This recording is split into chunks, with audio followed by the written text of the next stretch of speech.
On the screen, we can see a gauge whose manufacturer specifies that it is suitable for use with R134a refrigerant. This means that the instrument is built to withstand and measure the characteristic pressures of this gas and provides adequate accuracy within the operating range of R134a. In addition to the pressure scale, this type of gauge includes a temperature scale that functions similarly to a thermodynamic property table of the gas. This scale allows us to know the temperature of the refrigerant at its saturation point, meaning when it is in both liquid and vapor states at the same time. This condition, fundamental in thermodynamics, is known as the saturation temperature. Understanding this concept is essential, because inside the coils of the indoor and outdoor units of the system, the refrigerant is precisely in this saturation condition during the heat transfer process.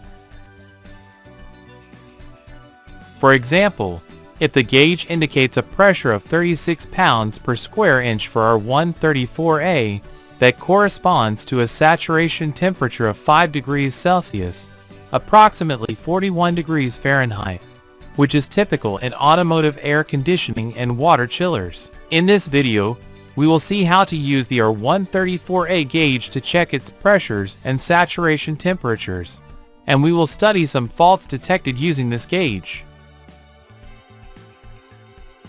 A. When the refrigeration cycle is off, the gauges will show the same pressure on both the high and low sides of the system. This happens because there is no active refrigerant circulation. The compressor is neither suctioning nor discharging gas, allowing the system to reach a state of balance, reflecting only the static pressure of the refrigerant inside. Since the compressor is not working, the value of this pressure will depend directly on the outdoor ambient temperature. For example, at an ambient temperature of 30 degrees Celsius, approximately 86 degrees Fahrenheit, the gauges will indicate a pressure of around 97 pounds per square inch, which corresponds to the equilibrium gauge pressure. B. When the refrigeration system is operating, the compressor suctions refrigerant from the evaporator or the coil of the indoor unit, creating the low side pressure. Then, the compressor discharges the refrigerant and sends it to the condenser or the coil of the outdoor unit, where the accumulated gas condenses and generates the high side pressure. C. The required low side pressure. This will depend on the function of the system. For example, in medium temperature or refrigeration applications, the temperature inside the evaporator coil is maintained near -10 degrees Celsius, approximately 14 degrees Fahrenheit, which corresponds to a pressure of about 14.4 pounds per square inch. D.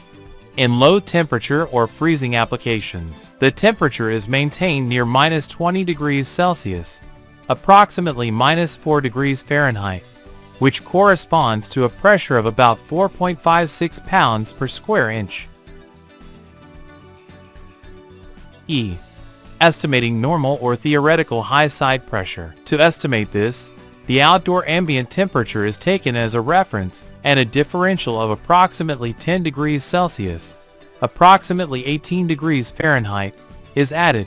Thus, for an ambient temperature of 35 degrees Celsius, approximately 95 degrees Fahrenheit, adding a differential of 10 degrees Celsius, approximately 18 degrees Fahrenheit, gives a condensation temperature of 45 degrees Celsius, approximately 113 degrees Fahrenheit, which translates to a theoretical high side pressure of about 153 pounds per square inch.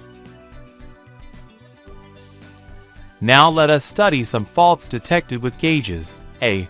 Dirty condenser and poor heat exchange. When there is poor heat exchange due to a dirty condenser, the high side or condenser pressure is much higher than normal.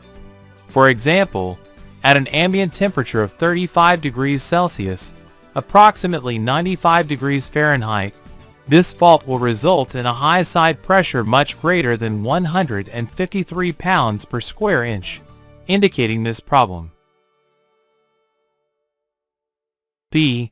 Oscillating low side needle. When the low side gauge needle vibrates or oscillates, it can indicate moisture problems inside the pipes, mechanical issues in the compressor, or partial blockage in the capillary tube or filter.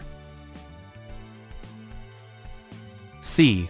Severe capillary tube or filter blockage. If after the system starts, the low side pressure drops significantly and stays very low, while the high side pressure rises and later stabilizes, this can indicate a severe obstruction in the capillary tube or filter dryer. D. Refrigerant leak. If both gauge pressures are lower than normal after the system starts, this can indicate a refrigerant gas leak. This can be confirmed if the electrical consumption is much lower than normal.